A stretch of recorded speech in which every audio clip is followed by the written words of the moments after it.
Hi. Oh, there's Jennifer. Nice. Got it. I'll be in the room in a minute. Sorry, what was that? She said she'll be here in a minute. Oh, okay. I'll be there in a minute. Are you stuck in traffic? Yeah, it's slightly waylaid, but I'm just underneath you guys, so I'll be upstairs shortly. But I'll join online until then. You're in the car park. All right. All right. Well, welcome everyone. Also online, I think I saw Dennis. Welcome, Dennis. Yes, Morena. Thank you. No other counselors that I see online. All right, so we've got apologies from Counselor Strange. I haven't heard from Counselor Mahuta, so we'll just note the apology from Counselor Strange. Two, I have a very apologies. All seconds, all those in favor. Aye. Carried. Confirmation of the agenda. We only have one item on the agenda, the submission we're discussing. I confirm. Moved by Barry. I'll second that. Aye. All those in favor? Aye.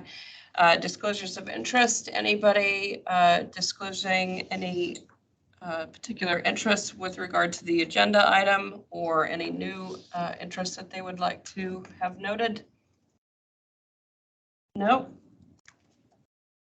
All right, we'll move on to our one and only item, which is the WRC submission on the exposure draft of proposed changes to the NPS-FM and the NES-F, including wetland regulations. So Lizette, do you want to go ahead and introduce this item? Sure thing. So the submission was prepared with input from staff across the council, hence why we have quite a selection of staff here today and in person.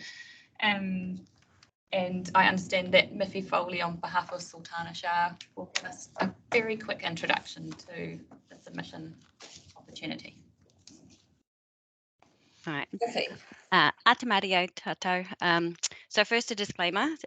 As Lizette said, I didn't write the submission. Sultana did with the help of a lot of people across the organisation. So I will attempt to do it justice to all that hard work that went into it. So I am supported by a number of our technical experts. So they will be the ones who will be able to help with your comments and questions. So I will give you a quick overview of how we got here, where we're at, and what the submission is about. Just if I can get the slides to move. There we go. Okay, so in 2020, the government introduced the Essential Freshwater Regulatory Package with the aim to protect wetlands from loss and degradation. So the National Policy Statement for Freshwater Management, the NPS-FM, seeks to embed long-term change through regional plans with policies to restore and map wetlands. So the work to amend the Waikato Regional Plan in that regard is well underway. There is also the Resource Management National Environment Standards for Freshwater Regulations, so the NES-F, that sets out consent pathways for certain activities in and around the wetlands. So following gazettal of the regulations, issues were raised by councils and sector groups which could not be resolved through guidance alone. The government agreed to consult on amendments to the regulations, and public consultation occurred from September to October in 2021. So WRC made a detailed submission, which is included as an attachment on the agenda. So there were quite a large number of submissions received, and MFE have now considered them and drafted up amendments, the amendments they think are required, and so are now consulting on the specific amendments. Okay, so the consultation is focused on whether the drafting is clear and if there are any unintended consequences arising from the drafting, so rather than consulting on the policy intent. So they're quite technical amendments, as you'll see from our submission response. So the two amendments they are proposing, or set of amendments, are amendments to the wetland provisions, and then technical amendments throughout the documents to improve clarity, reduce complexity of the drafting, and in some case correct errors without fundamentally changing the policy. So there have been very in-depth consideration of the definition of natural wetland with a number of amendments proposed. So there have been some new definitions added to help with the interpretation, and there's also a national list of exotic pasture species that will define what is included and meant by the phrase exotic pasture species. So that's to help with the identification of wetlands and particularly their margins. There are the regulations, so the NES-F provides those consent pathways to undertake activities such as vegetation clearance, earthworks or water takes within or near a natural wetland. And without this consent pathway, activities revert to either being prohibited or non-complying.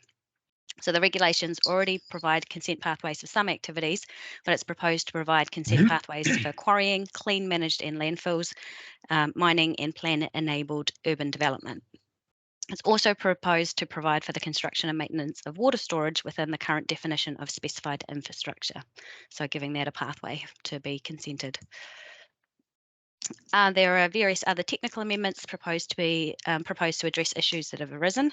For example, some activities that used to be permitted in plans now need consents when that wasn't the intent. So an example is for the restoration and maintenance work of wetlands and work for biosecurity purposes. So that the slide gives you an idea of what some of those are, so I won't run through all those. So in terms of our submission points, the proposed amendments are quite extensive, and so therefore is our submission, and I have summarised the main points on the slide. The first relates to wetlands in the coastal marine area. This position is consistent with the regional sector submission which was lodged this week. The submission also expressed support for simplifying the definition of natural wetlands. However, we still have some questions about how it will be applied and have suggested some improvements. We're concerned with the use of the term best practicable location and the tests of national and or regional benefit and functional need proposed to be used for urban development, landfills, clean fills and managed fills. We're concerned with the change in the NPS-FM from river to riverbed, as this changes the focus of the values that are to be protected. And there are also a large number of those technical, specific technical matters that are commented on and recommendations given where we feel they're necessary. And that is my quick overview. So I will hand over to you for comments and questions. Great. All right. Any other points you guys would like to touch on before we? No? All right. Any questions from councillors? I have a couple. Looking through on the water storage, you'll remember that some councillors made quite a few comments about water storage, and you've talked about the pathway for water storage. In parts of the document that I read, there were references to excluding water storage in certain circumstances, the way it was just worded, I think. So what I'd like you to do is just give us point to and give us clear indications as to what that pathway is and what sort of storage, water storage, are we putting forward as a council. In other words, is on farm water storage being promoted by this particular submission, and are we recognising that it's a real issue? Are we flagging that very clearly to the ministry that water storage is an issue, particularly at dry times of the year? And how are we dealing with that on farm? And then how are we dealing with the bigger issue of water storage as our rivers get more taxed, and how we're going to deal with that? So in other words, what is the clarity in our submission for a range of water storage things? And I think that's what councillors really strongly want to hear. And that's coming through very clearly in the submission. So that's my first comment. I've got another one later. Who would like to? I'll quickly start and then I'll hand over to the experts. So my understanding is, as I said, this is quite a targeted consultation. So they're just talking about the specific amendments that they're making. So they seem to have just made one minor change that allows for a particular type of water storage. So we don't have scope to really comment beyond that. They're not looking to change the rest of the rules around water storage. But I will hand over to one. Would it be Tom? Would you like to take that one, or Mark? Yeah, sure. If- From if- memory, they use the word water storage infrastructure in there, is what's been added. And I was thinking, what do they mean by infrastructure? And I think that's part of our submission, right, Iffy, is what do you mean by water storage infrastructure? Right. Um, Just sorry to interrupt there, but that's exactly the point I was landing on. The fact that they refer to that, we don't want to be, let's say, taking a back seat on our interpretation of what that means when our council has been pretty strong on matters of water storage. In other words, if the door's there, let's open it and say what our overview, because what I picked up was that on the question we'd interpret it a certain way and then put in a response and saying, literally, we don't think water storage infrastructure that actually speaks to what we wanted. You know, it doesn't elaborate on anything. So I'm just concerned that it's saying we want to talk about water storage and we haven't really put a narrative there. So you understand where I'm coming from? Sure, yeah. Mark, did you want to say something? Yeah. Morning, everybody. So I can probably provide some clarification here because this is an issue that I raised. Just to go back to Miffy's point, just to reinforce that this is quite targeted and focused set of questions that have come to us. Now, what the NES regulations currently do is that they simply don't mention water storage at present. So the proposed change would bring in, it would explicitly deal with water storage, and it does so by adding it to the definition of specified infrastructure. So currently, any water storage activity which affected a wetland by virtue of the fact that it was being built right adjacent to a wetland or within a wetland or was affecting a wetland would simply default to Regulation 54, which is a non-complying activity rule. Now, what the proposed change would do would be to add water storage infrastructure to the definition of specified infrastructure, which then means that it comes within regulation, I think it's number 43, which is a discretionary activity. So it's probably not a huge big deal here in the sense that it's either non-complying by default or it's going to be discretionary because it's specified infrastructure. Now, I guess there's two issues that I raised. One is that, the definition is so wide open that it could include a small duck pond or a small farm pond, whereas if you look at the definition of specified infrastructure, it's actually pretty significant stuff. So there's a question of consistency and whether that was, the real intent to include small farm ponds. So that's really the issue. It's simply one of consistency and ensuring that the rules for specified infrastructure are actually focused on those important bits of infrastructure. And so the question was whether or not, if we're going to talk about water storage infrastructure as part of that definition, whether it should be quantified in some way. That's really. Yeah, I understand that you're talking about wetlands. The fact that we've interpreted what it means, what they're trying to ask, I thought it was just an opportunity, but I'll leave it to you, Chair. I just want to, I suppose, make sure I understand what you're what you're saying, Mark. So you're saying that there's a change that includes water storage so that it can be, that may affect a wetland and makes it Yep. part of the infrastructure so that it then can be a discretionary activity. But you're Yes. saying there's some ambiguity on what the definition of storage, of water storage is, and that it could be interpreted as a duck pond or something like that.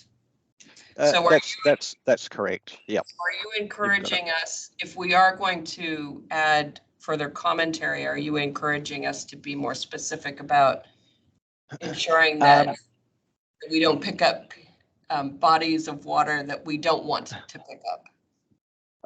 Yes, yeah, and at the end of the day, as I say, it's not a major issue in the sense that it will, if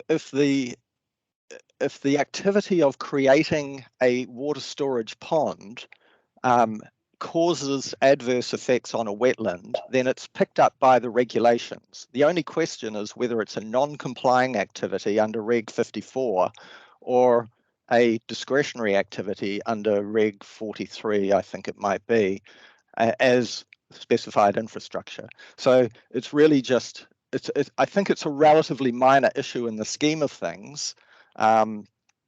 If nothing happened, it would simply default, as it currently does, to Reg 54 non-complying activity, and we would simply deal with it as that. But from a operational or implementation point of view, it's not a big deal. It's really just a question of querying whether it was their intention that adding it in with specified infrastructure is consistent with what else is in that specified infrastructure category, which is, major drainage schemes, flood schemes, and the like. Okay, Understand. great. One And other you have another- question? Oh, just before you go on to that, I noticed, Councillor Mahuta, thank you for joining us. I'm just noting your attendance online. Okay, second of all, before I get to my question, I wanted to say I was most impressed with the clarity of the submission using clear language. It was unambiguous, and I thought it was a high quality submission. So thanks to all those who've been working on it. My second point was there was a lot of very good commentary about wetlands and how this region has, particularly we've got a lot of matters around that, and whether the wetlands in this region, we have seen a map that indicates just how much of this region has had wetlands in the past, and it talks about how things might revert to that depending on what you do and so on and so forth. So the question I thought was appropriate is I don't think the people in Wellington necessarily understand the extent of what wetlands were here and how they've been changed through farming methods, and how on different farms there's quite a lot of these things. So I'm thinking that maps tell a great story, and is there an opportunity to add mapping to this submission to indicate just how far reaching and how significant they are. If they're in here, that's great, but I've got to say the quality of the submission is excellent. Is there maps in here? If there is, big tick, well done. So this is a follow-on submission to an original submission. So just in reference to that question, would we have addressed that in our original one? I don't know that we did. I haven't seen a lot of maps. Yeah. So my reasoning is this. It's very significant to our region. Yeah. Wetlands are, probably more significant than any other region that I know of. So therefore, that consequential, whatever they do in terms of regulating that, could have very significant effects. So giving them an idea of just how the scope and the visual, I thought would be a great tool, but it's up to you guys. We have that. That's just a point. I mean, if it's too all very difficult in terms of the timeframes, then it's not. Yeah, I'm just noting this is That's due right. by the end of today. Exactly. So But if there was maps that Yeah, we we already drew have. out, I think there are some, but that was just my thought. great. Well, Thank you. I agree that you can convey so much more in a Oh, picture, than a whole bunch of words. And so if we've got that to hand, we'll see if we can. Thank you for that. That's all my comments, but a big plus for the quality of the submission. Nice. Councillor Nicol, did you have any comments you'd like to make? Yeah, I've got a couple. Thank you. I had a question around some of the wording. I feel like I should have my head around this already, but I'm going to ask the dumb question anyway. No dumb questions. No dumb No questions. doubt. So we talk about supporting the proposal of a consenting pathway, and then we talk about discretionary and non-complying. It felt to me, so non-complying is still a consenting pathway, correct? Cool. So that makes sense of that. It's so far at the end of that pathway that I wasn't sure if it was over the boundary or not. All right. Well, in the memo, it was talking about, I think it was 14D of the memo at the front, where it talked about, I'll just go to it actually. Quarrying and mining should be subject to a consenting pathway. But then I felt that it seemed inconsistent with what was in the submission around mining not having a consenting, not being non-compliant. So I guess now that that's a consenting pathway, that makes sense. Am I covering that correctly? I just got confused. Thanks. Okay. Thank you. Then the next one was also in the memo at the front. I just thought I'd mention when I was in the JMA meetings with Waikato Tainui, they put quite a lot of emphasis on, while Te Mana o Te Wai is obviously the national languaging used, they did really want us as Regional Council to continue to emphasise Te Mana o Te Awa. So if there's an opportunity for us to do that, I think we should. And so since we're making the point around this doesn't uphold Te Mana o Te Wai, and you believe it would be consistent with the vision strategy to be referenced as well, to say it is also not consistent with Te Mana o Te Awa, I think that might be appreciated. Yeah, good point. I really liked the wording around the non-complying status for urban development. Really on board with that and the rationale for that. And paragraph 46, which was quite in detail around how difficult offsetting is and how impossible it is pretty much to get it right. And so anywhere I'm supportive of stronger text around offsetting not being as much of an option as people like to think it would be when they want to do things like urban development. Then the last couple of things were under 1.4 in the submission. It says, so basically we gave those scenarios 1, 2, 3, and 4. And then 1.4 says, as evidenced by the examples above, there remain implementation challenges with the definition and further refinement or guidance will be necessary. I just thought it would possibly be helpful if we added some text to say, if the guidance isn't received, then this is our consequence in a little bit more detail. Rather than how you're just making life hard for us, is painting the picture of how you're making life hard for us. Versus how you could even counter that then also by saying, and if guidance is received, then we will not have to have all these other issues and spend all more money trying to figure it all out. Yeah, those were my main points. But I thought it would also be good to have a chat about, I believe, Councillor Teague said something around the reference to coastal Wetlands and the coastal wetlands. marine. Yeah, so that was, I was just going to raise Yeah, for us to have a chat about it together. yeah, And that's it for me. Thank you. great. I'm just gonna continue with the committee members before we go to Councillor Tagg. Councillor Mahuta, did you have any issues you'd like to raise?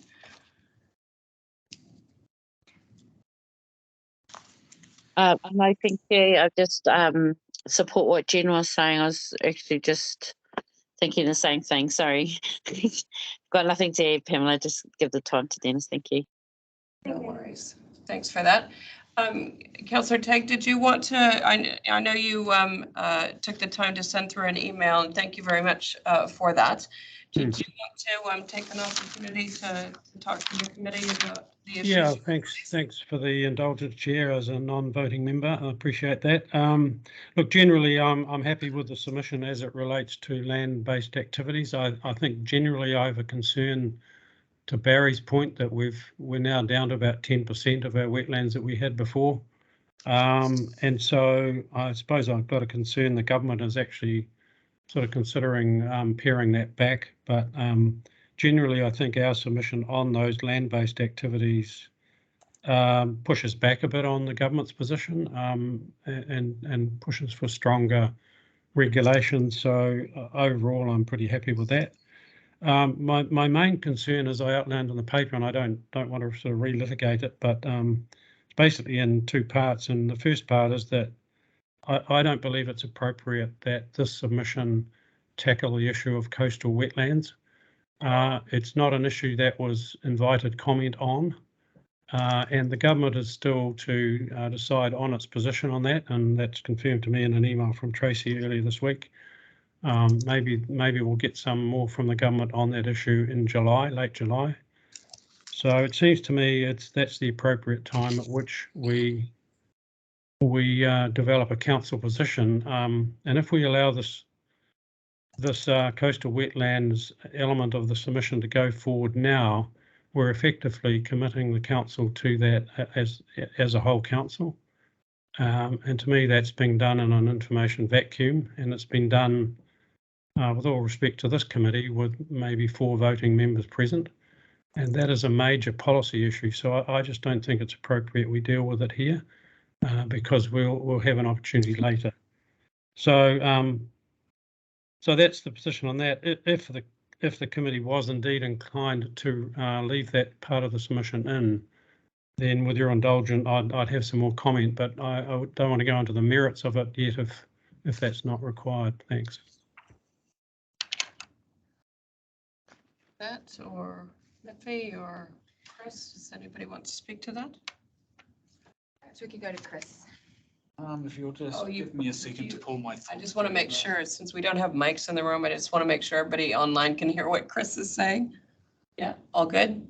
Yes, and if it's okay, I'll just share what it says in the document about wetlands in the coastal marine area, which might help to help the discussion. I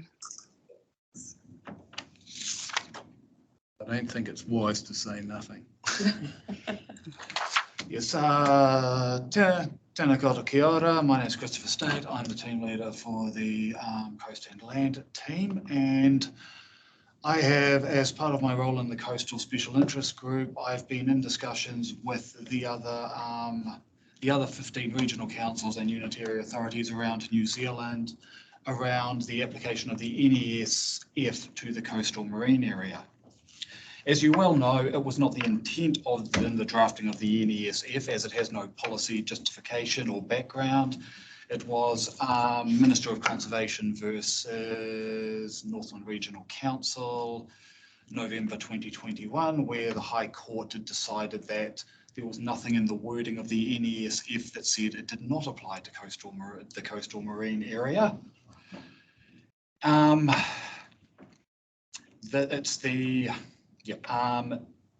There have been discussions by staff from other regional councils with the DOC and MFE officials on how to resolve this issue, because there is a significant, the NES-F coming in would override around 50% of the rules in our proposed regional plan that we've been workshopping with you over the last couple of years.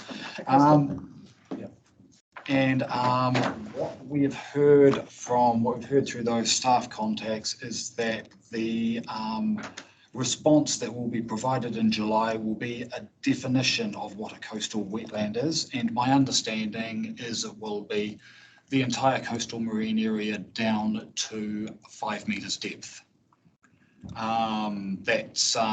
They've been working off the Ramsar coastal wetland definition, which is 6 meters depth, but we have the bathymetric chart showing the 5 meter contour all around New Zealand. So it's data that we have. This would include, for the Waikato and the rest of New Zealand, this would include every harbour, estuary and river mouth, and so have significant effects on, I would say, almost the majority of the minor or beneficial coastal consents in our region. It's a question. It's a question of, I guess, drawing a line in the sand or in the mud about what our position is on the application of the NES-F, because it is definitely staff understanding that the response in July will not solve any of our issues. No. So the response in July, is it likely we're going to have opportunity to actually develop one? My understanding is that if there are going to be any changes to the NES-F to respond to the High Court decision, it will need to be consulted on. Mm-hmm.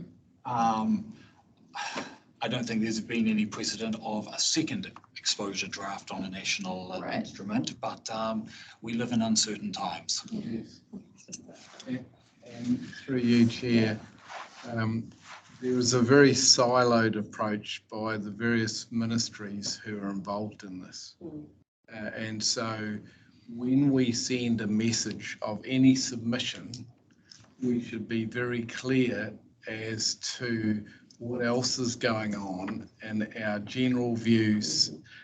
I don't believe silence and not commenting is the way to go. We should always say our view is, broadly, but then referring to some information waiting on from a particular minister or, identifying there is a real issue. So I think we need to be very clear. We can't put all our views, as you said, it's affecting so many things. I think in a way we can put a broad statement, but it must be very firm. That's my view.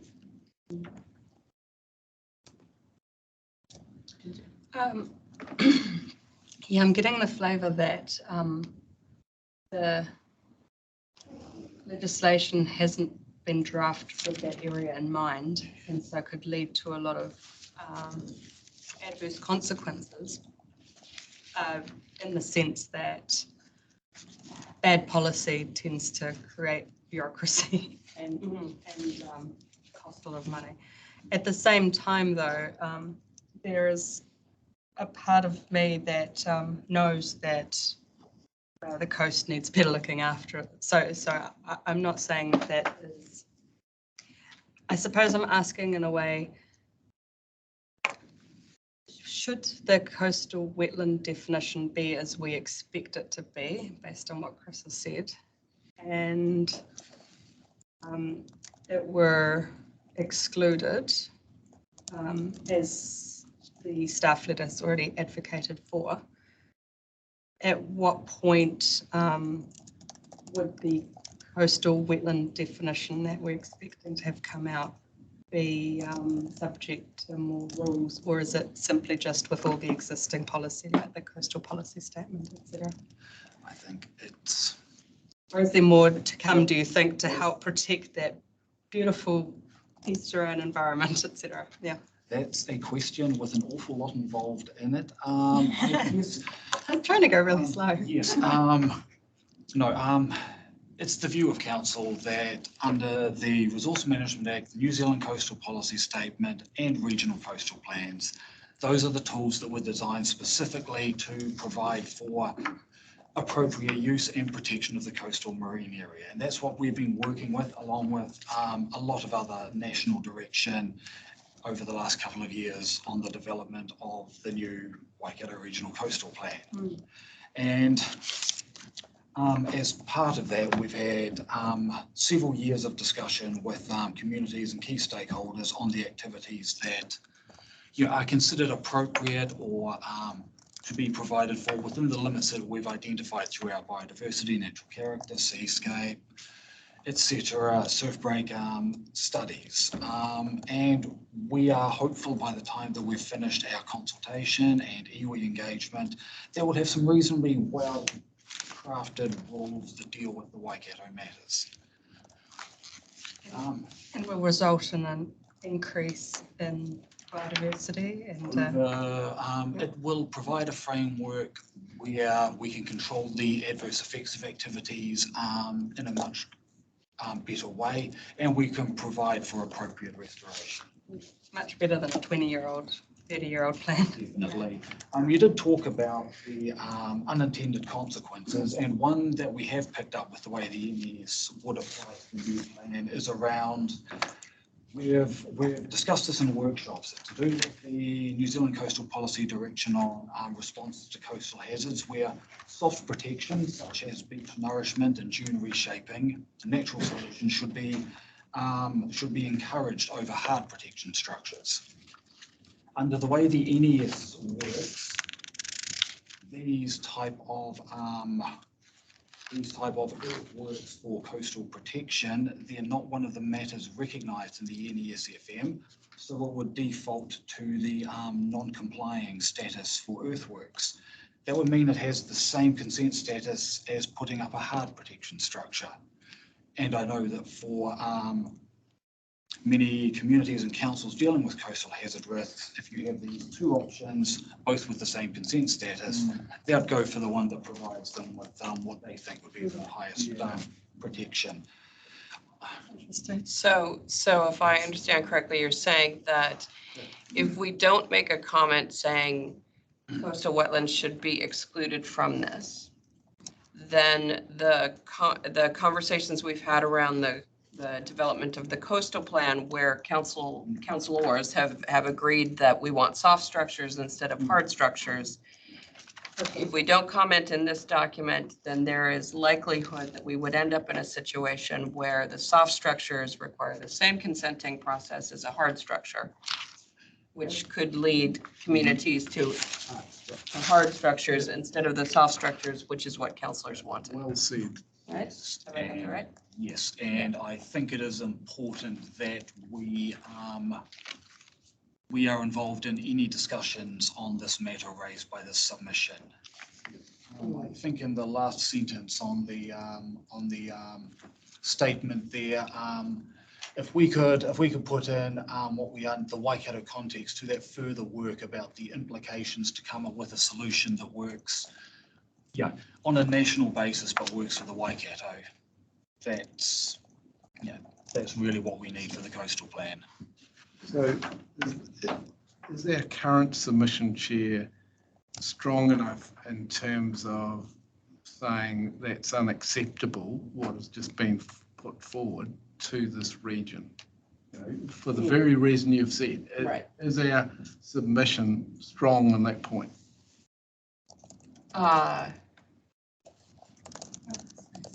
Well, at this point, there is commentary on it. Whether or not it is strong enough, considering that potential outcome, I'm looking to staff to determine whether or not there was some additional strengthening that could be made, if that was some the committee's position. I think, yes, there is.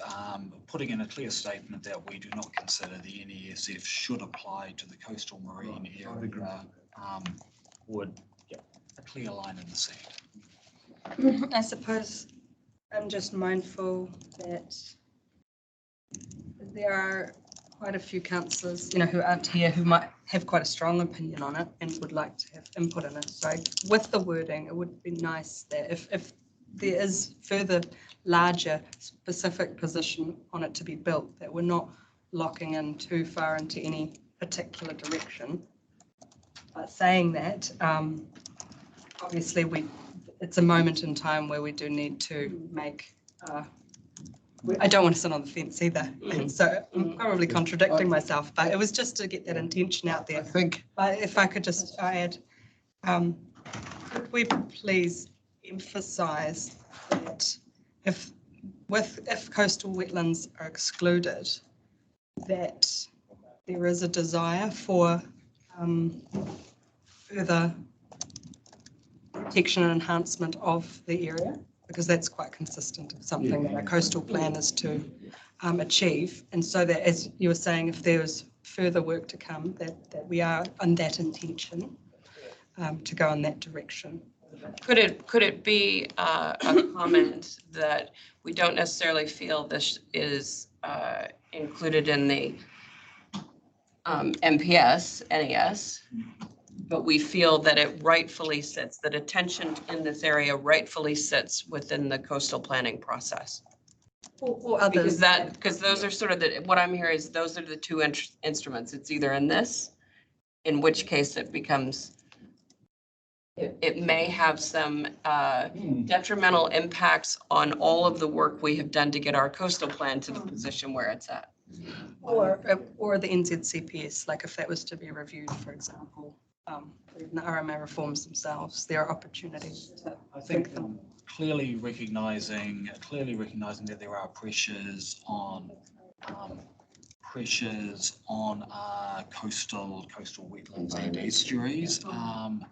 We understand from reports done by this council and the Parliamentary Commission for the Environment, they are primarily land-based drainage.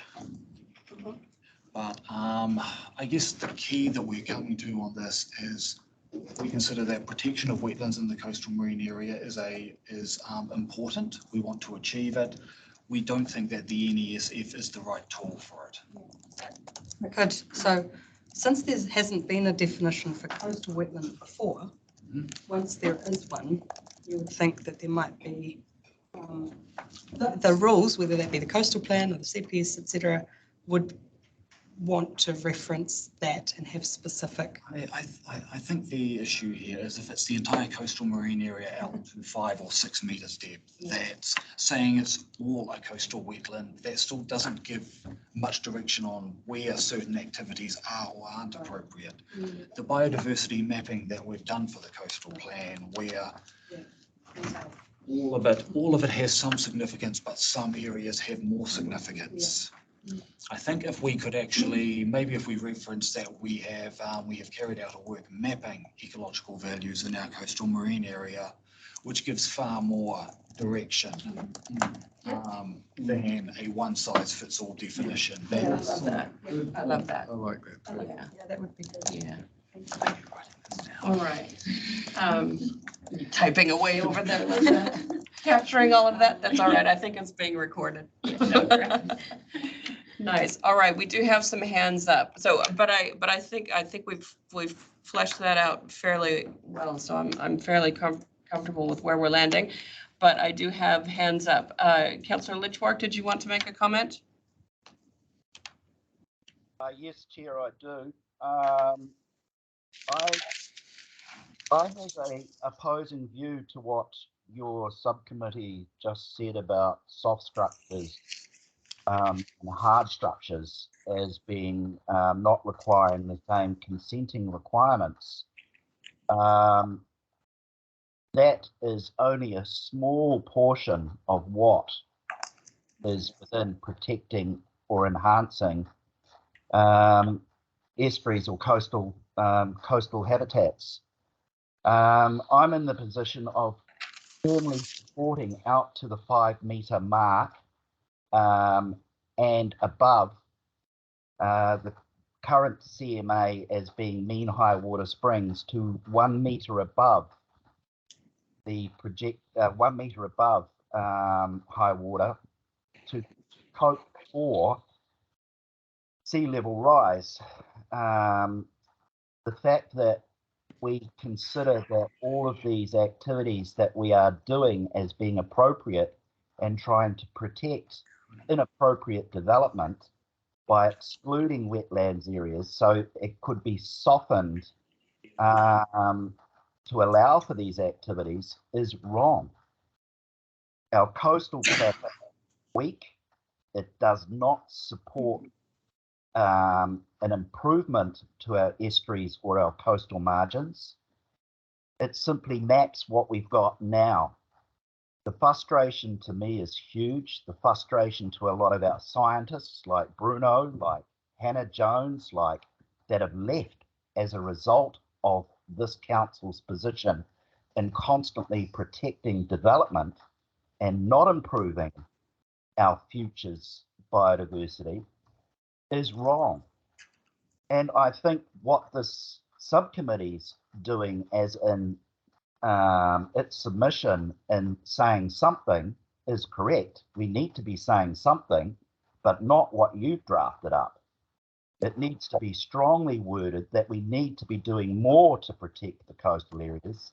And yes, agree that where we have got infrastructure that is within the coast and has been there for such a long time, that it is worded similar to how the RMA has been, that if it is pre-existing, it is just that, it is pre-existing. But any future development that requires degradation, drainage, etc. of CMA or putting pollutants into the CMA should be excluded. It shouldn't happen, full stop. So as this is not going to full council, and it is only a handful of councillors making this decision, I appreciate my input in talking to you now through the chair. Thank you, but it's still very weak. Thank you. Thanks for that, Fred. Michael, did you want to make a comment? Yes, if I may. Good morning, everyone. It was just to address some of the comments that Councillor Nicol made, and I guess kind of recognising that estuaries are systems under stress, and as Councillor Litchfield has said, and kind of impacts on the biodiversity. I guess I was involved with MFE kind of early on in the piece around discussions around defining coastal wetlands, just for a couple of meetings, kind of brought in as a technical expert. And I guess just from my perspective, that when we're talking about the state of estuaries, and no one is saying that they are perfect for sure, that the major stresses we're talking about are sediments and nutrients, from upstream water quality. The discussions I had was with the consideration of coastal wetlands, it really felt like it was going to carve out the issue of water quality. It was really going to be about water quantity, the hydrology, and so I wasn't convinced from that this was necessarily going to have those improvements unless you address water quality. And as you all know, the way we do that is by linking water quality to the regional plan. Considering estuaries as sensitive receiving environments, inclusion in FMUs and effective monitoring. So I guess it was kind of recognizing that these are systems under stress, and as Chris has already mentioned, it's whether this is the tool to fix estuaries, and the regional sector are largely saying that the answer is no. Great, thanks for that. Appreciate it. Councillor Tegg, did you want to? Yes, thanks. Yeah, I did. Just a few comments. I think there was a comment from Mark. I think it was the council view of something. Well, and that I think was related to excluding coastal wetlands from this whole scenario. I mean, council hasn't taken a view on that issue. So that's a major policy issue that we have yet to decide on. And that's one of the reasons why I think this should be deferred until we know precisely what the government is proposing in this area. And frankly, we're talking in a vacuum here. We have no idea what the government's going to come up with, other than maybe the suggestion, that they will redefine what a coastal wetland means. And I think we're conflating two things here. We're conflating the idea that we say that these regulations should not apply to coastal wetlands as a policy consideration, and then we're moving on to what the definition should be, and the two are quite different. So I think, there's some confusion around that. And so if there is to be a definition coming through from the government, well, then let's wait until we know what that definition is and what other regulations the government is going to bring in. And then we can comment on whether we think it's appropriate or not.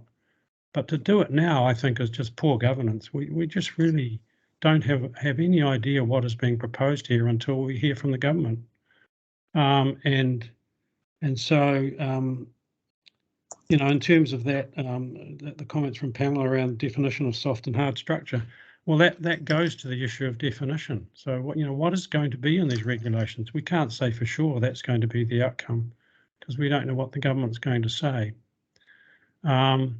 And if we are going to, in this debate, get into the merits of whether this should apply or not, then I think what's missing from this whole debate is what's in this hierarchy, this new hierarchy, Te Mana o Te Wai. And what is that saying to us? It's saying we have to consider the benefits and so on of the water body itself as the top priority. And the convenience of whether this might affect our coastal plan. I know that's a real big issue, but that's well down the priority in terms of the things we have to consider. What we have to consider as the first priority is the well-being and the health of these ecosystems. And I just don't see that that consideration coming into our discussion at the moment. And that really concerns me. I mean, matters of convenience and internal, a regulation and so on are not a top priority, unfortunately, under this scheme. So, I think what we have to do is, frankly, say we'd like more clarity from the government around coastal wetlands, but not take a position to say that they should be excluded, because that is not a debate we've had as a council. Thanks. I think, Chris, I think you misspoke when you said that, because you said it was the council view. I think you meant council staff, didn't you? And I was referring to councils across New Zealand. Yes. Councils as in the collective. Yes. Right. Okay. So just wanted to clarify that. All right. Thanks for that, Dennis. Yes. There is a danger, Dennis, in terms of having worked down in Wellington on matters across a few departments. There's a danger that if you say to Wellington, let's see what you're going to say before we comment, I know exactly what direction that'll take you in. That'll take you in a direction where you are responding to a situation where they've established a precursor, a position which is harder to move from than trying to influence the narrative up front. And what I'm understanding is that this submission is trying to influence the narrative before a decision is made. So that's how I see it.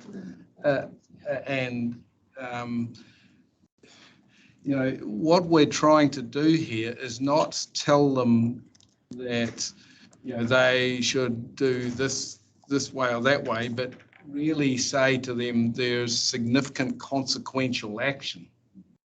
That's, depending on what they do, there could be, and we're sort of elaborating on that. I don't think that, from what I've seen, that we're necessarily if we make no comment, I think there's a bigger potential for a problem coming down that you're fighting against than trying to influence it. So that's how I see it. That's all I have to say. I was going to say, it would be nice that where possible we could, or what I would like is that where possible, some of what Councillor Truck and Councillor Tegg have said could be incorporated, just the intention of it. I have no. To just outline that there is obviously there is a view by staff, and that the councillors have some. So, for example, that staff have had conversations with people in the ministry about what that definition could be, and that's been passed on to us. but we as governance hats on don't know what the definition is going to be, and so are just a little bit more cautious in the sense that should things change to what we think they might be, that we can keep evolving our position. Thanks, Michael, for commenting, because I did find it really striking when I read that letter that the councils had sent. It says in there, if the decision is made that it applies to wetlands in the CMA, there are considerable risks of creating hugely complex, overly burdensome regulatory regime with significant unintended consequence for, which is quite strong, no environmental gain. And what you described there around how the estuarine environments, they're mainly impacted by sediments and nutrients from upstream, creates an environment, which is what I'm inferring is where the no environmental gain kind of commentary came from. So I'm hearing that all the activities that are happening just on the water's edge or just in those 6 meters are much smaller in impact than the sediments and nutrients from upstream. Is that correct? Am I inferring that all correctly? Jumping in there. Just jump in there. Sorry, yes. In terms of what the NES-F controls, it's picking up a lot of. We agree that major, moderate to major developments, they need a consent. They need to address their adverse effects. That's what the plan is trying to do. It's the minor things. We've worked out that permitted activities currently, such as small amounts of disturbance of sediment, whitebait stands and mine, navigation aids, moorings, minor stormwater discharges, because they're not an activity that's allowed, mentioned in the NES-F, they would all require these non-complying resource consents to be applied for. Yeah. And because they're minor activities, that's quite a high consenting burden for no environmental gain. That is the main reason we're saying this shouldn't apply to the coastal marine area. I think there is definitely a desire that there is better, well, and one of the things Councillor Chwat mentioned around the biodiversity and the environmental values we have now are what we have because of a long history of impacts. It would be nice if we could highlight that we do see that there is a potential for these environments to be better than they are now. It's not just about stopping the degradation here, it's about having protections and enhancement and legislation in place to make them better in the future. So hence we would welcome stronger protections in future. But I understand what you're saying around that. Thank you very much. I think that we've captured that sentiment that we want to make sure we're sending the messages about our desired outcomes for our estuaries and our marine environments, and the desire to not create complex bureaucratic overlay of regulations that don't necessarily meet the outcomes we're trying to achieve. I think we can capture that in some additional narrative. All right. Okay. We've spent an hour on this, so I would like us to wrap this up. All right. Lizette, do you want to try and summarize where we're at, and then we'll go down if the committee has an appetite, we'll go down the delegation just so we can sign this off and get it out tonight. All right, so I'm following in a bit of chronological order. So the first request was, could we see if we've got a map of the extent of wetlands in our region to add that lovely image that will speak strongly for what we're talking about. Looking for us to emphasise also a reference to the vision and strategy in Te Mana o Te Awa, as well as Te Mana o Te Wai. Noting specific consequences of if guidance isn't received around the definition of wetland and coastal marine area. Emphasising our desire for further protection and enhancement of the coastal marine area.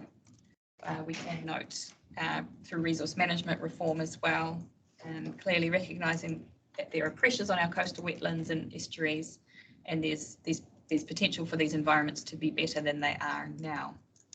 And another area we could note is our work mapping ecological values in the coastal marine area, which provides much more direction than the one-size-fits-all approach that the NES-F would provide. So really that theme around avoiding overly complex bureaucracy for no ecological benefit. And again, the emphasis on needing to do more to protect the coastal marine area, and the priority being first considering the health and well-being of ecosystems. Right, and then there was the, if we can conveniently and quickly edit the map of the wetlands. That was mentioned at the beginning. Oh, Yeah, right, sorry. Yep, the map. Perfect. All right. I'm happy to move, but I would like noted, Chair, that this committee is not considering this item in isolation. That staff can just comment. We have, to my mind, had so many lead-up workshops and so many meetings with all council. So this is just, we never meet to consider a raw submission. So I just want to make that comment. Thank you for that. Thank you for that. Barry, would you like to second, or I'm happy to second if You go for it. okay, all seconds. All those in favor? Aye.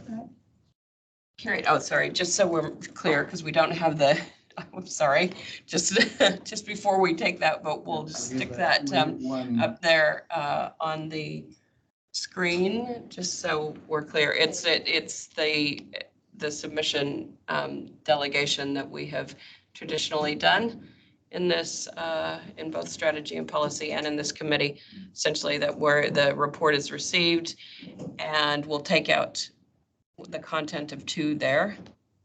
Just go with 3. And just go with 3, which is the committee delegating to myself, and it'll be. I've got the official delegation of Yes. the director today, so. Terrific. All right, all those in favor? Aye. Opposed? Carried. Yeah, Fantastic. I'd like my opposition to get a part of the submission that says these regulations should not apply to the coastal marine area recorded, please. What your statements have been recorded in the recording of this meeting, and we've certainly, the committee has heard you, Councillor Tegg, as a non-voting member. It's that vote is not really recorded within the. Councillor Mahuta, did you want to make a comment by being in the recording? Just a question for clarity, Pamela. At one point, I was in that delegation with you, and it was where, again, if Manawatu Wai's come up in the conversation, it was just an assurance thing, but it's obviously fallen away. There was, yes, there was one submission where the committee added you as an additional. That hasn't been our consistent approach in this committee. I think what was being indicated as a member is our submission picking up the importance of that? It is. It is. And if it is, that's what was being looked for, what I understand. Oh, so just checking, Tippa, did you hear in the summary that certainly that point will be included in the submission? Thank you. Yeah. Great. No, that's key. Thank you. Thank you. All right, we'll declare the meeting closed at 10:04. Thank you, everybody. Thank you. Thank you. Yeah, I want to Leave the meeting, please. that